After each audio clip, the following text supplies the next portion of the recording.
अजित पवारांच्या विमानाचा अपघातात अजितदादांचा मृत्यू 28 जानेवारीच्या सकाळी ही बातमी आली आणि अख्खा महाराष्ट्र हादरला। कालपर्यंत अगदी धडधाकट असलेले एका पाठोपाठ एक कामांचा सपाटा लावणारे अजितदादा आता आपल्यात नाहीत, यावर कोणाचाच विश्वास बसत नव्हता। अजित पवारांच्या विमानाचा बारामती एअरपोर्ट जवळ अपघात झाला। ज्या विमानाचा अपघात झाला त्या विमानात अजित पवारांसोबत 2 पायलट्स, एक बॉडीगार्ड आणि एक फ्लाइट अटेंडंट असे आणखी 4 जण होते। या चौघांचाही अपघातात दुर्दैवी मृत्यू झालाय। त्यांच्या कुटुंबासाठी सुद्धा हा फार मोठा धक्का आहे। अजित पवारांसोबत विमान अपघातात मृत्युमुखी पडलेले हे 4 जण कोण होते, त्यांची ओळख काय होती, याची सविस्तर माहिती सांगणारा हा व्हिडिओ। कॅप्टन सुमित कपूर हे या विमानाचे पायलट इन कमांड होते। फ्लाइट क्रूचं नेतृत्व तेच करत होते। याशिवाय टेक ऑफ आणि लँडिंगचं नेतृत्वही त्यांच्याकडे होतं। मूळचे दिल्लीचे असलेले सुमित कपूर हे अतिशय वरिष्ठ वैमानिक होते। त्यांना 16,000 फ्लाइंग अवर्सचा अनुभव होता। कपूर यांनी याआधी अनेक नामांकित विमान कंपन्यांसाठी उड्डाण केलं होतं। महत्त्वाचं म्हणजे ज्या विमानाचा अपघात झाला ते लिअरजेट 45 चार्टर्ड प्लेन चालवण्याचा अनुभव सुद्धा त्यांच्याकडे होता। त्यांना लिअरजेट एक्सपर्ट असंही म्हणलं जायचं। मात्र असं असलं तरी सुमित कपूर यांची कारकीर्द वादग्रस्त राहिली आहे। कॅप्टन सुमित यांच्यावर याआधी ड्युटीवर असताना मद्यप्राशन केल्याचे 2 गुन्हे दाखल झाले होते। पहिली घटना 2010 मध्ये घडली होती। 13 मार्च 2010 रोजी दिल्ली ते बंगळुरू उड्डाणापूर्वी सुमित कपूर हे दारूच्या नशेत आढळले होते। मेडिकल टेस्टमध्ये त्यांची अल्कोहोल चाचणी पॉझिटिव्ह आली होती। यानंतर संबंधित एअरलाईननं त्यांना नोकरीतून काढून टाकलं होतं। यानंतर 7 एप्रिल 2017ला दिल्ली ते गुवाहाटी उड्डाणापूर्वी त्यांची अल्कोहोल टेस्ट पॉझिटिव्ह आली होती। अशा प्रकारची ही दुसरी घटना असल्यामुळे हे विमान सुरक्षेसाठी अत्यंत गंभीर मानून सिव्हिल एव्हिएशन ऑथॉरिटीनं त्यांना 3 वर्षांसाठी निलंबित केलं होतं।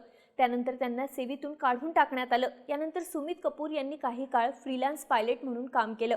मागच्या 5 वर्षांपासून ते VSR व्हेंचर्ससाठी काम करत होते। अपघातग्रस्त विमान याच कंपनीचं आहे। या विमान अपघातात अजित पवारांसोबत त्यांचाही मृत्यू झाला। मात्र मृत्यूनंतर त्यांची ही वादग्रस्त पार्श्वभूमी चर्चेत आली आहे। सुमित कपूर यांनी लँडिंग अटेम्प्ट करताना पहिल्यांदा लो विजिबिलिटी असल्यामुळे गो अराउंडचा निर्णय घेतला आणि विमानाने हवेत घिरट्या घातल्या। त्यानंतर त्यांनी दुसऱ्यांदा लँडिंग अटेम्प्ट केला तेव्हा ATC कडून लँडिंग क्लिअरन्स मिळाला होता। त्यानंतरच त्यांनी लँडिंग करण्याचा निर्णय घेतला। या विमान अपघातात कॅप्टन सुमित कपूर यांच्यासोबत को पायलट शांभवी पाठक यांचाही मृत्यू झाला। सुमित कपूर यांच्या तुलनेत त्या नवख्या वैमानिक होत्या। 25 वर्षीय शांभवी पाठक यांना जवळपास 1500 फ्लाइंग अवर्सचा अनुभव होता। शांभवी या मूळच्या दिल्लीतल्या सफदरजंग एन्क्लेव्ह परिसरात A ब्लॉकमधल्या 4 मजली इमारतीच्या पहिल्या मजल्यावर त्यांचं कुटुंब राहतं। शांभवी यांनी ग्वालियरच्या वायुसेना बालभारती स्कूलमधून शिक्षण घेतलं। पुढे मुंबई विद्यापीठातून एरोनॉटिक्स विषयात पदवी घेतल्यानंतर त्यांनी न्यूझीलंडमधल्या एका प्रसिद्ध कमर्शियल पायलट अकॅडमीत ट्रेनिंग घेतली होती। त्यांनी 2019 मध्ये भारत आणि न्यूझीलंडचं कमर्शियल पायलट लायसन्स मिळवलं होतं। उड्डाणाबरोबरच त्या इतर पायलट्सना ट्रेनिंग देण्याचं कामही करत होत्या। शांभवी पाठक या 2022 पासून VSR व्हेंचर्समध्ये फर्स्ट ऑफिसर म्हणून कार्यरत होत्या। कामानिमित्त त्या गेल्या काही वर्षांपासून सतत घराच्या बाहेर राहत होत्या। शांभवी यांचे वडील सुद्धा सैन्यात पायलट होते, जे आता रिटायर्ड झाले आहेत, तर आई एअरफोर्स बालभारती स्कूलमध्ये शिक्षिका आहेत।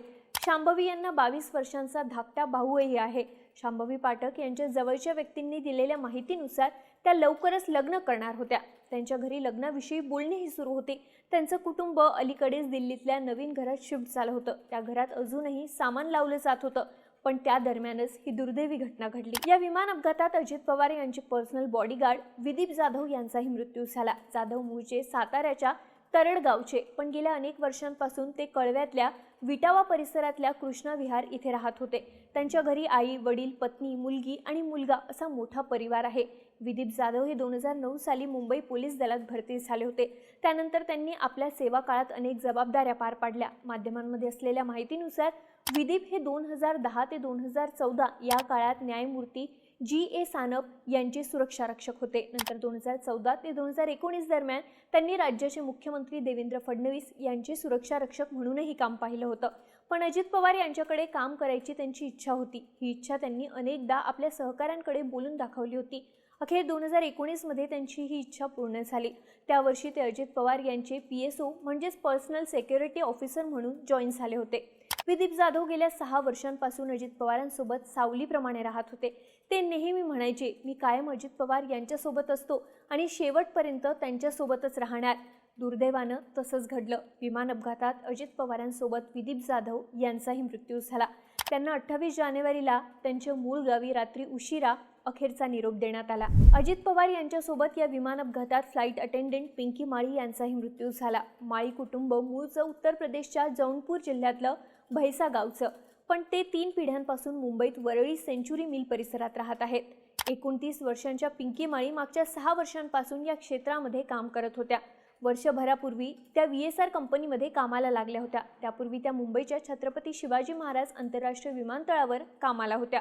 पिंकी माळी यांचं 2 वर्षांपूर्वी लग्न झालं होतं. त्यांचे पती एका खाजगी कंपनीत नोकरीला आहेत. पिंकी यांचे वडील शिवकुमार माळी हे एकेकाळी दिल्ली विमानतळावर काम करायचे, पण तत्कालीन पंतप्रधान VP सिंग यांच्या विमानात झालेल्या एका किरकोळ चुकीमुळे त्यांना नोकरी गमवावी लागली. त्यानंतर ते राजकारणात सक्रिय झाले.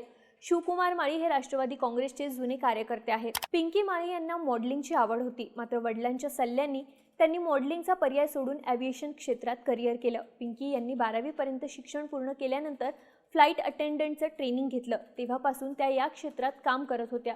पिंकी यांना एक लहान भाऊ सुद्धा आहे. भावाला पायलट करायचं त्यांचं स्वप्न होतं. पिंकी यांच्या वडिलांनी सांगितलं की अपघाताच्या 1 दिवसाआधीच त्यांच्या मुलीशी फोनवर बोलणं झालं होतं.